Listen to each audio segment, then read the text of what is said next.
Hi, welcome to MG Decode Videos. Our today's topic is AWS block storage. And we'll start with the features like availability and durability, persistent storage and elastic volume, easy to use options and multi-attach and scale and adapt options. We'll also touch base on snapshot and encryptions in block storage that AWS offers. And we'll also discuss the AWS offerings in terms of SSDs and HDDs and its sub-options. And towards the end, we'll see how to choose, or rather when to choose which option, as per the recommendation by AWS. So let's start first with Elastic Block Storage. Elastic Block Storage that AWS offers is basically the option to connect to the block storage using APIs, and that too over the network. So EBS volume here is not actually the physical disk, rather it's a logical disk that we are connecting. At the base of it, we still use the physical drives. And in case any hardware failure happens on the physical layer, AWS keeps different copies of the data within the same availability zone.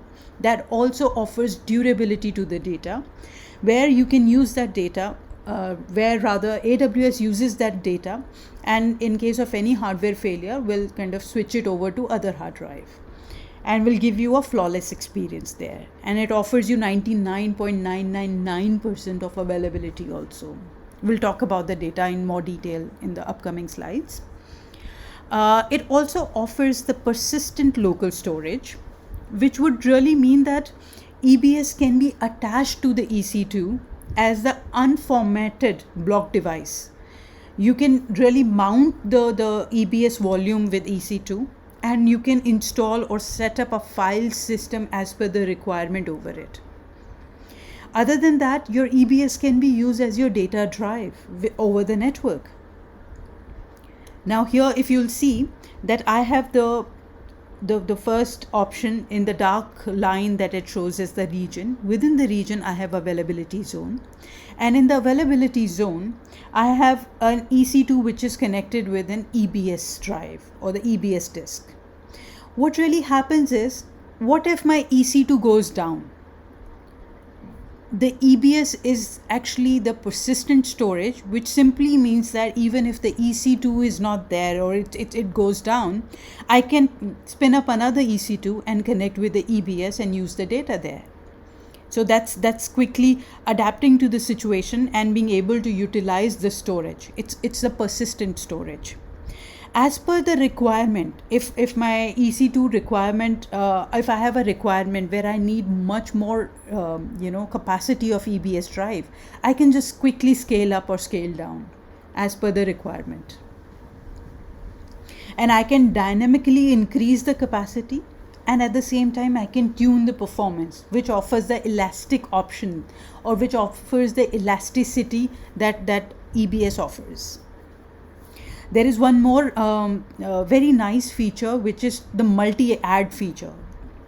The IO1 and IO2 option onwards, AWS Drive offers the multi-add features. That would mean I can attach more than one drive. That's multi-add. And here I have an example where an EC2 is connected with the EBS. Now there is a concept of snapshot.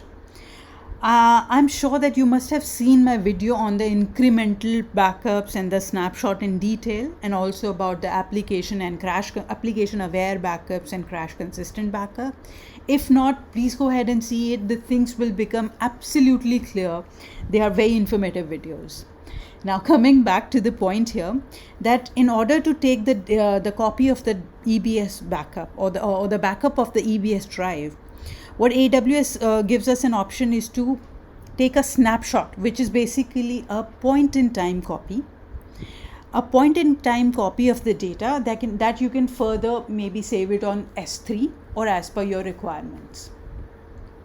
It does not keep on copying the same data again and again. Rather, it captures only the incremental data. So here in our situation, if you'll see that there is a snapshot taken of the EBS drive, and consider a scenario where maybe my availability zone, the entire availability zone goes completely offline.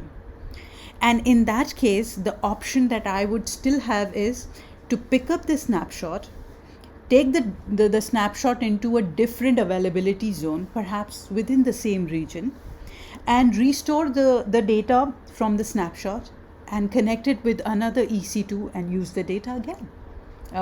Use the EBS drive again. So as simple as that.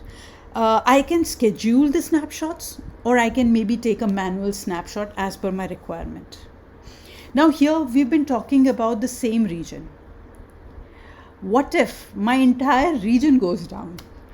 In that case, and possibly what we call a disaster recovery scenario, what AWS offers is that it allows you to copy your snapshot to the new region and the new availability zone within, and again restore the data there, connect it to the EC2, and voila, you are back online. That's one of the disaster recovery scenarios that AWS offers. Okay, now we'll talk about encryption that we have in terms of the EBS drives. When we connect EC2 with EBS, AWS offers data in transit encryption and data at rest encryption as well. Both the type of encryption is what AWS offers. We can have encrypted disk, and when we take a snapshot of the encrypted disk, we have the option to take a encrypted snapshot as well. Now AWS offers a more like its own encryption, where it uses AWS key management service, and they have a concept of the default customer master key. They ask the customer to choose a master key, and with the help of the master key, the KMS, which is the key management service, AWS KMS, encrypts the EBS drive, and further which can lead on to the encrypting your snapshots and how the public private key works in the encryption. Again, I have created a video on encryption. Please don't forget to watch that. Again, it's a very informative video. I'm sure you would like it. Coming back here, that in terms of the pricing that AWS have, I have created another video where I'm talking about the price and feature comparison between AWS and cloud block storage that Google Cloud offers. So that is upcoming, the next video to come. Okay, until then, let's go ahead and talk about the AWS block storage offerings that we have. So on the basis of performance and cost, AWS offers two options. One is a solid state drive, and the other one is a hard disk drive, which is also called HDDs. Now the major difference really is in terms of the optimized, the first one, which is SSDs, are optimized for transactional workloads and low latency. And on the other hand, hard disk drives are more like the older version of the magnetic drives that we had. Here in hard disk drives, AWS offers the option in terms of dealing with the sequential workload, like we have the large and the sequential workload, like we have the video files, the long and the lengthy video files that we have. And it is optimized for large streaming workloads. Deliver optimal performance only when I/O operations are large and sequential. So on the basis of these performance and cost options in terms of the transactional workloads, what we have is we have options of general purpose disk, which is as of now AWS offering GP2, which is general purpose 2 and general purpose 3 drives. What are the difference and all, we'll just discuss it now. Other than that, we also have IO1 and IO2. IoT2 is, we can say that, a little refined, quite a bit refined version of IO1, but more or less things are same. We'll discuss more about it. And in terms of the hard disk drive, where we are dealing with the large and the sequential blocks together, there are two options available within it. One is optimized using the throughput, which is ST1, and the other one is optimized using the cold storage, which is SC1. Well, let's just decode all these options in more layman terms. Now here we have the options for SSDs. So now we'll only talk about SSTs in terms of general purpose and provisioned IOs, which is IO1 and IO2.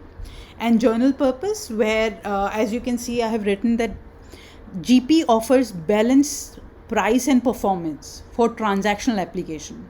If you are not sure which kind of a disk or the drive will be best suited for you, the default option most of the time is go for general purpose and go and keep on optimizing as per your requirement.